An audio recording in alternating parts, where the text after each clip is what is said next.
आज एक से एक गाना फरमाइश है आपका। अरे छोड़ी दया चरवा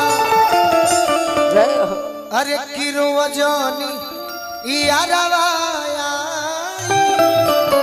अच्छा ई गाना से नागे के ही गाना पर गोली चला दी हरवा ना ना याद पड़ जाला तो रुआ गन गाना जाला। हाँ जी न तो गीत थोड़े खराब हो ना। अरे तोहरा मोहब्बत में जिंदगी खराब हो तोहरा मोहब्बत में ये जिंदगी खराब हो। एगो तू ही नहीं खो अनुपमा के भी हम माने नी निशो के माने नी। हाँ जी तनी मनी तारे के बेसी मान देनी कि तारा अच्छा व्यवहार हो। जेकरा के गीत सुनावे नहीं तो चंभो हो जाला कि एकरा भी अतना गीत कहाँ से। तो पर डे हम भैया पढ़ाई करेनी। हाँ जी कौन रोवजनी ठीक है चंभो चलत रह सुना दिए चंभो हो जाला लोग। हाँ जी पहले के गीत तू ही जब रहबू ना जन को न काटे रही। अरे तू ही जब रहबू ना जन को न काटे। ससुर में जाके तू हमके भुला के तू ससुर में जाके तू हमके भुला के जी हाँ धूमधाम से रही जब रहबू न जन को न काटे रही। तू ही जब रहबू न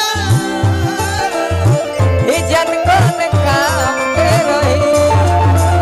तू ही जब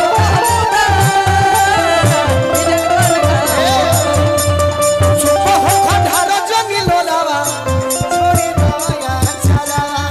ओह खंडार जन लोरावा छोड़ी दया चरावा। अरे रोजनी आलवा आई नई हरवा रोज नियरवा आई फिर नई हरवा।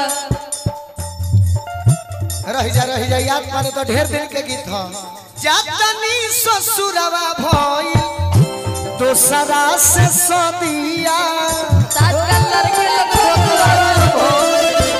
दूसरा से सोनिया अरे ई जानी बुझी हो नइखे तहरा ला दिया। जोत बुझी हो नइखे सहारा करो। रिवा नरेश वरुण कुमार राय जी आशीर्वाद दिले बानी। अभिषेक भैया का शिवा ट्रेडर्स जय हो जय ले लो हमारा चलते बहुत जानी के मिलेला। सही बात अरे जुदा हो के रात में छछनी के धोई वो गजरावा।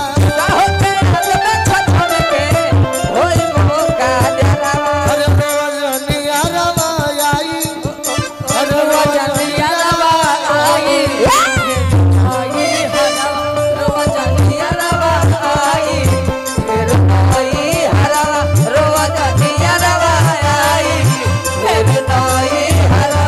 हल के हुकतनो मानी दुनिया के अंदर। हाल के हुकतनो मानी दुनिया के ओम। अरे हमारा खाती हुई है नहीं भैया कलेंदर। भैया कले करो भैया कले। दुनिया के हर लड़की के शिकायत बा दीती हाँ जी कि खुशी नहीं मिलती है कतनो। कतनो कतनो गोलू राजा प्यारा खुशी नहीं मिलती है कतनो।